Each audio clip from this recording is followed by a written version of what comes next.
तो यार कैसे हो आप सब। मेरा नाम है हासिब। अभी आपके सीयूईटी एग्जाम के लिए लगभग 1 महीना बच रहा है।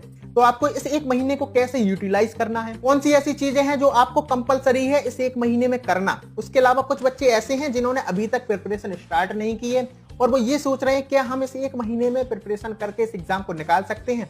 तो हम उस बारे में भी इस वीडियो में बात करेंगे। इसके अलावा रिवीजन करने का क्या एक सही तरीका होता है वो भी मैं आपके साथ शेयर करूंगा। इसके बाद कौन सी ऐसे टॉपिक्स हैं जिनके सबसे ज्यादा क्वेश्चंस आते हैं, कौन से आपके इंपॉर्टेंट टॉपिक्स हैं वो भी मैं आपके साथ इस वीडियो में शेयर करूंगा। तो ये वीडियो ओवरऑल आपकी बहुत ज्यादा हेल्प करने वाली है इस 1 महीने में प्रिपरेशन करके एक अच्छी परसेंटाइल तक पहुंचने के लिए। तो इस वीडियो को आप कंप्लीट जरूर देखना। हम इस वीडियो को स्टार्ट करते हैं। तो यार सबसे पहले हम बात करते हैं उन बच्चों की जो काफी टाइम से इस एग्जाम की प्रिपरेशन कर रहे हैं लेकिन अभी भी उनका सिलेबस कंप्लीट नहीं हुआ है। कुछ टॉपिक्स ऐसे हैं जो बच गए हैं और उनके दिमाग में वही टॉपिक अटके रहते हैं और कहीं ना कहीं वो उनकी प्रिपरेशन को भी खराब करते हैं और उनके फोकस को भी बर्बाद करते हैं। तो इसलिए आपको सबसे पहली चीज तो ये करना है, जो आपके टॉपिक्स बच गए हैं ना, उसके लिए आपको ये देखना है कौन से टॉपिक्स ऐसे हैं जिनके ज्यादा क्वेश्चंस आते हैं। तो वो टॉपिक्स आपको पहले करना है, वरना आपके साथ कहीं पेपर में ये ना हो जाए कि आपने वो टॉपिक तो पढ़ लिया जिसका एक क्वेश्चन आ रहा है या कोई भी क्वेश्चन नहीं आ रहा है, लेकिन आपने वो टॉपिक छोड़ दिया जिसके 3 क्वेश्चन आ रहे हैं। तो इसलिए आपको सबसे पहले ये देखना है किस टॉपिक के ज्यादा क्वेश्चन आ रहे हैं और वो टॉपिक आपको पहले कवर करना है। और अगर एट दी एंड लास्ट में आपके 2-3 टॉपिक्स रह भी जाते हैं तो उनके लिए आपको ज्यादा परेशान नहीं होना है। जो आपने पढ़ लिया है उस पर आपको फोकस करना है। अब इसके बाद हम बात करते हैं उन बच्चों की जिन्होंने अभी तक प्रिपरेशन स्टार्ट ही नहीं की और वो ये सोच रहे हैं कि हम 1 महीने में पढ़ के इस एग्जाम की प्रिपरेशन कर सकते हैं, कि हम तैयार हो सकते हैं इस एग्जाम के लिए। तो इसके लिए मेरा सीधा सा जवाब ये रहेगा कि नहीं।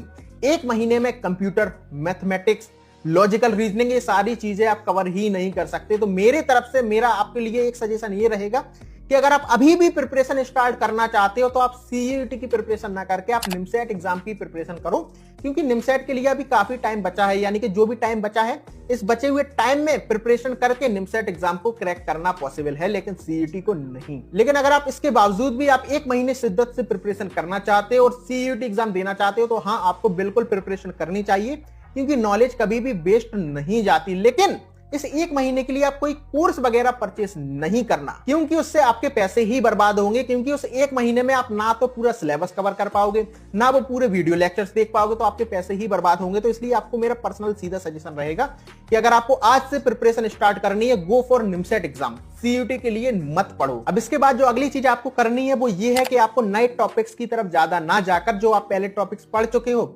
उनका रिवीजन करना है। अब मैं आपसे यहां पर ये नहीं बोल रहा हूं कि आपके जो टॉपिक्स रह गए वो आपको पढ़ना ही नहीं है, नहीं, मैं ऐसा नहीं कह रहा हूं। आपको सबसे पहले ये करना है जो आप टॉपिक्स पहले पढ़ चुके हो उनका रिवीजन करो। उसके बाद अगर आपके पास टाइम बच जाता है तो आप नए टॉपिक्स कवर करो, वरना नए टॉपिक्स को छोड़ दो और जो टॉपिक्स आप पहले पढ़ चुके हो उन पर अपना ध्यान दो, उनका रिवीजन करो।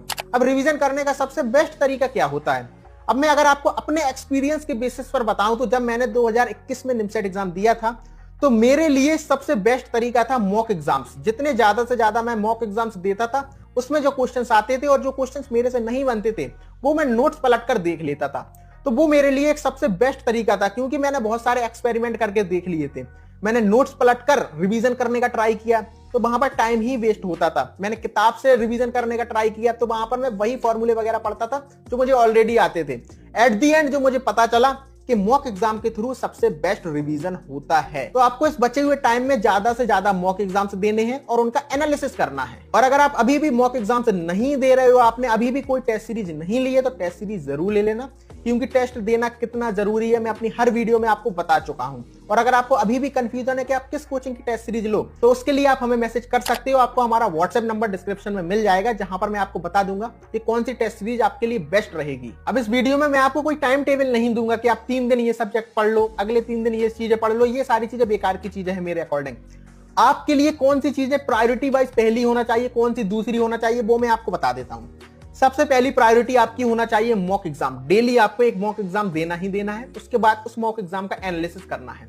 दूसरा, आपके जो टॉपिक्स आप पढ़ चुके हो उनका आपको रिवीजन करना है। उसके बाद भी अगर आपके पास टाइम बच जाता है तो आपके जो टॉपिक्स अभी छूट गए हैं वो टॉपिक्स आपको कवर करने हैं। अब मैं आपको वो टॉपिक्स बता देता हूं जिनके ज्यादा क्वेश्चंस आते हैं। तो आपके मैथमेटिक्स के अंदर quadratic equation, inequality, matrix, P and C, continuity, integration, straight line, इनके ज्यादा क्वेश्चंस आते हैं। और लॉजिकल रीजनिंग के अंदर coding, decoding, number series, number puzzle, इनके ज्यादा क्वेश्चंस आते हैं। तो आपको इन टॉपिक्स को पहले कवर करना है अगर आपने अभी तक इन टॉपिक्स को कवर नहीं किया है। अब ये जितने भी पॉइंट्स मैंने आपके साथ शेयर किए ये तो जरूरी है ही, ये तो आपको अपनाना ही है। लेकिन इसके अलावा बहुत सारे बच्चे ऐसे होते हैं जैसे जैसे एग्जाम करीब आता है वो नींद के साथ कॉम्प्रोमाइज करना स्टार्ट कर देते हैं। वो ये सोचते हैं कि अगर मैंने नींद से 2 घंटे निकाल लिए तो मैं अपना ज्यादा टाइम प्रिपरेशन को दे पाऊंगा, लेकिन इससे आपको बहुत ज्यादा नुकसान होता है। आप पूरे दिन फोकस नहीं कर पाते हो। तो इसलिए आपको नींद के साथ बिल्कुल भी कॉम्प्रोमाइज नहीं करना है। आप 6 घंटे या 7 घंटे जितना भी सोते हो, मिनिमम आपको 6 से 7 घंटे सोना ही है। नींद के साथ कॉम्प्रोमाइज नहीं करना, क्योंकि जो आप ओवरऑल परफॉर्म करोगे ना वो आपके इस 1 महीने से ज्यादा जो आपने पहले प्रिपरेशन की है, पहले 6-7 महीने प्रिपरेशन की है,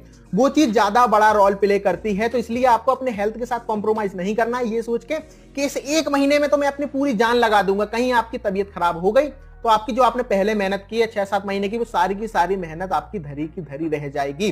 क्योंकि मैंने एक एग्जाम्पल आपके साथ बहुत बार शेयर किया है। जब मैं इस एग्जाम की प्रिपरेशन कर रहा था, मेरा एक दोस्त था जिसने पिछले 1 साल में बहुत ज्यादा मेहनत की थी, लेकिन जब इस एग्जाम के लिए 1.5 महीना बचा ना तो उसने और ज्यादा पढ़ना स्टार्ट किया। उसने अपनी नींद के साथ कॉम्प्रोमाइज करना स्टार्ट कर दिया। तो उसके बाद उसकी तबीयत खराब हो गई और उस तबीयत खराब होने की वजह से उसे NIT कुरुक्षेत्र मिला। अगर वो उसकी तबीयत खराब नहीं होती तो वो और बेहतर परफॉर्म कर सकता था और बेहतर NIT तक पहुंच सकता था।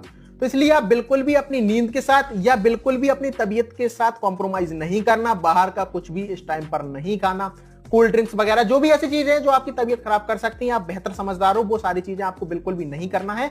और सबसे ज्यादा अपनी हेल्थ का ख्याल रखना है। और ये आपके लिए डू और डाई सिचुएशन है। तो इस टाइम पर सारी चीजें छोड़ दो और केवल अपनी प्रिपरेशन पर फोकस करो। केवल जो आपकी बेसिक नीड्स हैं उन पर टाइम दो, उसके अलावा पूरा टाइम अपना प्रिपरेशन पर दो। एक बार आप इस एग्जाम को क्रैक कर लेते हो, एक बार आप अच्छे कॉलेज तक पहुंच जाते हो, तो आपको वहां पर बहुत बेहतर अपॉर्चुनिटीज मिलेंगी प्लेसमेंट के लिए। और एक बार आपका प्लेसमेंट जैसे ही होगा उसके बाद आपकी लाइफ टोटली चेंज हो जाएगी। तो अपने दिमाग में आप वो चीज रखो कि आप अच्छे कॉलेज में पहुंच गए, उसके बाद आपका प्लेसमेंट होगा। वो चीज आपके दिमाग में जब भी आएगी ना तो आप अपने आप मोटिवेट हो जाओगे और सारे डिस्ट्रैक्शन आपके अपने आप दूर हो जाएंगे। तो इसलिए इस 1 महीने में एक मोटिवेशन के साथ, एक डेडिकेशन के साथ, एक जुनून के साथ आपको पढ़ने की जरूरत है। तो आप अपने ऊपर भरोसा रखो और मेहनत करते रहो। आपका बहुत अच्छा रिजल्ट आएगा और आप बहुत अच्छे कॉलेज तक पहुंचोगे। तो अगर आपको ये वीडियो इंफॉर्मेटिव लगी है तो यार इस वीडियो को लाइक जरूर कर देना। और अगर आपने अभी तक हमारे चैनल को सब्सक्राइब नहीं किया है तो जरूर कर लेना। हम आपसे मिलेंगे किसी और वीडियो में। जब तक के लिए अपना ख्याल रखना। बाय।